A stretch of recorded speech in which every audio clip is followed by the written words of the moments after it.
لوگوں کو امیر لوگ ہمیں لہذا گاؤں کے امیر لوگ ہمیں کنویں کے پاس جانے نہیں دیتے۔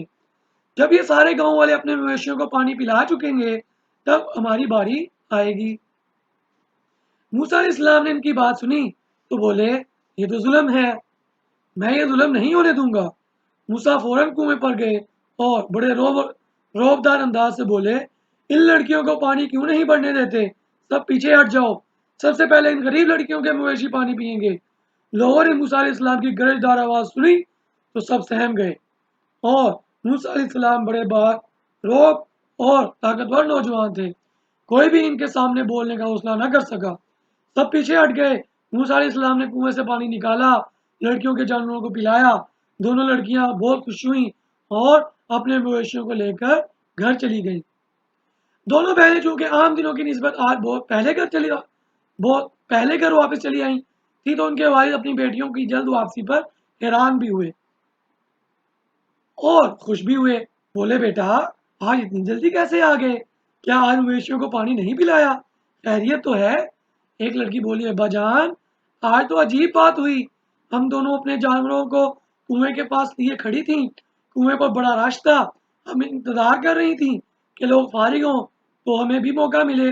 ہمیں ایک طرف کھڑے دیکھ کر ایک نوجوان لڑکا ہمارے پاس آیا، کہنے لگا تم ایک طرف کیوں کھڑی ہو، تم اپنے جانوروں کو پانی کیوں نہیں پلاتی، کیا تمہیں یہ لوگ منع کرتے ہیں؟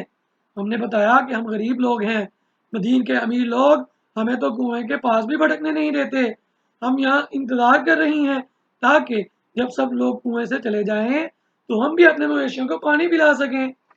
ابو جب اس نوجوان نے ہماری بات سنی تو فوراً کنویں پر گیا اور وہاں موجود سب لوگوں کو پرے ہٹا کر اس نے خود ہی کنویں سے پانی نکالا اور ہمارے جانوروں کو پلایا۔ وہاں سب لوگ دیکھتے کہ دیکھتے رہ گئے، اس لیے ہم جلد فارغ ہو گئی اور جلد گھر چلی آئیں۔ لڑکیوں کے والد نے بات سنی بڑے حیران ہوئے، بولے بیٹا وہ تو کوئی بڑا اچھا آدمی تھا، بڑا انصاف پسند تھا، اس نے تمہارے ساتھ ہونے والی ناانصافی کو دیکھا اور تمہاری مدد کی۔ مظلوموں کے ساتھ ہمدردی کرنا تو اچھے اور نیک لوگوں کا کام ہے، اس نے تمہارے ساتھ نیکی کی، اس لیے ہمیں بھی تو نیکی کا کچھ بدلہ دینا چاہیے۔ میرا خیال ہے کہ تم دونوں دوبارہ کنویں پر جاؤ، اس نوجوان کو گھر بلا لاؤ، ہم ان کو کچھ کھانا وغیرہ کھلائیں اور انہیں شکریہ ادا کریں کہ کسی کی بھلائی کا اگر بدلہ نہیں دے سکتے تو کم از کم شکریہ ادا کرنا بھی تو اچھے اخلاق کی علامت ہے۔ تو پیارے بچوں میں پتہ چلا کہ جب بھی ہمارے ساتھ کوئی اچھا کام کرے تو اگر ہم اس کی مدد نہیں کر سکتے یا ہم اس سے اچھا کام نہیں کر سکتے تو کم از کم ہمیں اس کا شکریہ ادا ضرور کرنا چاہیے۔ ایک اور میں نے حدیث پاک میں یہ بتائیں، قرآن پاک کی آیت کا ترجمہ ہے کہ جو شخص اللہ تعالیٰ کے بندوں کا شکریہ ادا نہیں کرتا وہ اللہ کا بھی شکریہ ادا نہیں کر سکتا ہے۔ تو اللہ تعالیٰ تو ہمیں فرماتے ہیں کہ میرا شکریہ ادا کرتے رہو تاکہ میں تمہیں اور زیادہ دوں۔ تو پھر ہمیں کیا کرنا چاہیے؟ ہمیں اللہ کے بندوں کا بھی شکریہ ادا کرنا چاہیے اور ہمیں اللہ تعالیٰ کا بھی شکریہ ہمہ وقت ادا کرنا چاہیے، اللہ تعالیٰ کا شکریہ کرنا چاہیے۔ جی اپنی کہانی کو کنٹینیو کرتے ہیں۔ لڑکیوں نے والد کی بات سنی اور فوراً چل کھڑی ہوئیں، بھاگم بھاگ کنویں پر پہنچ کر دیکھا تو وہی نوجوان ایک درخت کے نیچے بیٹھا کسی سوچ میں مگن ہے۔ انہوں نے جا کر علیق سلیق کی، وہ نوجوان سمجھا کہ شاید انہیں پھر کوئی پریشانی آئی ہے۔ لڑکیاں بولیں اے نیک بخت انسان، ہمیں ہمارے ابو نے دوبارہ تمہارے پاس بھیجا ہے، ان کا پیغام ہے کہ تم ہمارے گھر چلو، ہمارے ابو تم سے ملنا چاہتے ہیں، ہمارا گھر زیادہ دور نہیں قریب ہی ہے۔ موسیٰ تو سفر کی وجہ سے پہلے ہی تھکے ہوئے تھے، سوچا کہ اور کچھ نہیں تو تھوڑی دیر وہاں آرام ہی کر لوں، سفر کی تکان دوبارہ ہو جائے گی۔ انہوں نے ساتھ چلنے کی حامی بھر لی۔ انہوں نے کہا میں اس شرط پر تمہارے ساتھ چلوں گا، تم دونوں میرے پیچھے چلو گی، میں آگے آگے چلوں گا تاکہ چلتے ہوئے میری نظر تم پر نہ پڑے۔ یہاں پر ہمارے جو مرد حضرات ہیں ان کے لیے سبق ہے کہ جب بھی آپ کسی اجنبی عورت کے ساتھ آپ کا جانا ہو تو آپ کو چاہیے کہ آپ بھی حضرت موسیٰ علیہ السلام کی سنت ادا کرتے ہوئے آپ خود آگے آگے چلیں تاکہ آپ کی نظر غیر محرم عورتوں پر نہ پڑے اور جو عورتیں ہیں وہ پیچھے پیچھے چلیں۔ اور اگر کسی مرد کو اس بات کا نہیں پتا تو عورتوں کا حق ہے کہ وہ انہیں کہیں کہ ہم آپ کے پیچھے چلیں گی، آپ کو آگے چلنا ہے، اگر آپ ہماری بات نہیں مانیں گے تو ہم آپ کے ساتھ نہیں چلیں گی. چلیں جی آگے کنٹینیو کرتے ہیں. موسیٰ سوری لڑکیاں بولی ٹھیک ہے. تھوڑی ہی دیر میں گھر آ گیا. موسیٰ گھر کے اندر داخل ہوئے. لڑکیوں کے والد نے بڑی گرم جوشی سے ان کا استقبال کیا. بٹھایا، نام اور حال احوال پوچھا. نوجوان نے کہا میرا نام موسیٰ ہے، میں مصر کا رہنے والا ہوں، وہاں فرعون کی حکومت ہے، اس کے ظلم سے تنگ آ کر یہاں آیا ہوں. لڑکیوں کے والد نے کہا تم یہاں رہو، آرام کرو، کھانا کھاؤ. ابھی یہ گفتگو ہو ہی رہی تھی کہ ایک لڑکی بولی ابو جان یہ نوجوان بہت با اخلاق، نیک اور صالح ہے. ہمارے گھر میں کوئی ایسا مرد بھی نہیں جو باہر کے کام کاج کر سکے. میرا تو خیال ہے کہ آپ اس نوجوان کو باہر کے کام کے لیے ملازم ہی رکھ لیں. والد کو بات سمجھ میں آ گئی اور ساتھ ہی خیال